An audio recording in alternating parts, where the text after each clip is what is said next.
Hello friends, this is Scott, and I was out getting ready to rake some leaves, and I found a little surprise.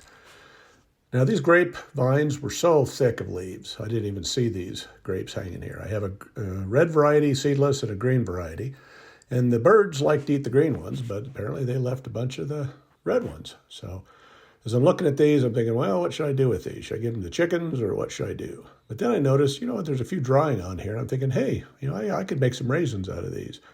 So that was the plan. I'm going to make some raisins and just got some scissors and a colander and just went through and just cut them off the vine. And there's quite a few here. I mean, not a ton, but as you'll see later in the process, I'm glad there wasn't more because it is a little bit of a time-consuming, tedious job. But there's some good grapes here. Now, we've been through multiple freezing, thawing periods. And so I guess that's just how Mother Nature makes raisins. And so I figured, well, they've already got a start on it, and the fruit is not rotten. I tasted a few of them. So we'll give it a try and see if we can make anything out of these. And I was a little concerned because the birds have been through here, and I figured there's probably some good bird poop on here. I don't know. So I'm going to take them in the house, and I'm definitely going to wash them up really good, make sure that I get rid of any contaminants. But I'm thinking, I could make some raisins here. Now, when I'm eating them kind of fresh right now, I say fresh as in still on the vine, the skins were very thick. And so I was a little bit concerned that, I'm going to make these raisins and then the skins are going to be kind of not palatable. But we'll see. It'll be a new experiment for me. I've never done raisins before like this. I know when they make raisins or other types of dried fruit on a large scale, they just lay them out on drying racks, let the sun do it. So, the same thing. But here's what we got. You can see I've got lots of cleanup to do. I've got some immature grapes, and I've got some various stages and a lot of leaf litter and stems and leaves, and so I definitely got to wash this up and do a little bit of a triage and see what's good and what isn't good. So dumped them into the sink, and I want to soak them for a while and spray them off really good to make sure that I get rid of anything that I don't want on here before I start the raisin making process. But just getting them a good rinse and letting them soak for a little bit. After soaking for a half hour or so, I laid them out on a towel, and you get a better look at the triage I need to do with all these grapes. But there's quite a few in here that are going to be workable, and so I need to go through these and just kind of hand pick them so I know which ones I'm going to use, which ones I'm going to throw away. But I got to get them dry first. No sense putting a bunch of wet grapes into the dehydrator, just take longer. So I just put another towel on top and just let them, kind of pat dry for a little while. And then this is why I was saying I'm glad there wasn't more grapes, because this is a pretty tedious process, and I'm not going to film as long as it took me to separate all these grapes. I was thinking, should I do it this way individually, or should I just put the grape clusters in?